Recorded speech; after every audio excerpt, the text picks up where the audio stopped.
أعوذ بالله من الشيطان الرجيم بسم الله الرحمن الرحيم अल्लाह के नाम से शुरू जो बड़ा मेहरबान निहायत रहम वाला।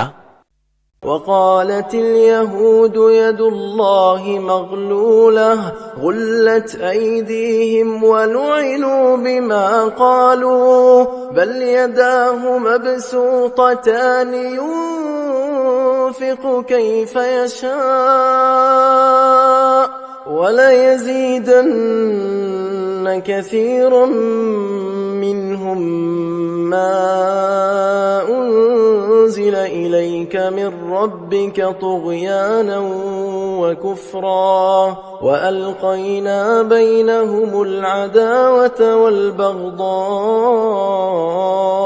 إلى يوم القيامة كلما أوقدوا نارا للحرب أطفأها الله ويسعون في الأرض فسادا والله لا يحب المفسدين। और यहूदी बोले अल्लाह का हाथ बंधा हुआ है, इनके हाथ बांधे जाएं और इन पर इस कहने से लानत है, बल्कि इसके हाथ कुशादा है, अता फरमाता है जिसे चाहे। और ए महबूब, ये जो तुम्हारी तरफ तुम्हारे रब के पास से उतरा, इससे इनमें बहुतों को शरारत और कुफर में तरक्की होगी और इनमें हमने क़यामत तक आपस में दुश्मनी और बैर डाल दिया।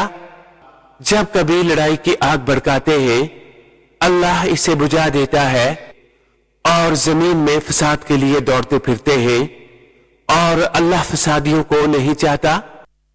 ولو أن أهل الكتاب آمنوا واتقوا لكفرنا عنهم سيئاتهم ولأدخلناهم جنات النعيم ولو أنهم أقاموا التوراة والإنجيل وما أنزل إليهم من ربهم لأكلوا من فوقهم ومن تحت أرجلهم منهم أمة مقتصدة وكثير منهم ساء ما يعملون।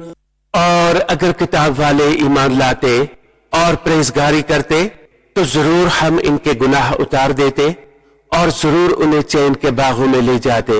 और अगर वो कायम रखते तौरात और अंजील और जो कुछ इनकी तरफ इनके रब की तरफ से उतरा, तो उन्हें रिस्क मिलता ऊपर से और इनके पांव के नीचे से। इनमें कोई गिरोह अगर एतदाल पर है और इनमें अक्सर बहुत ही बुरे काम कर रहे हैं। صدق الله العظيم।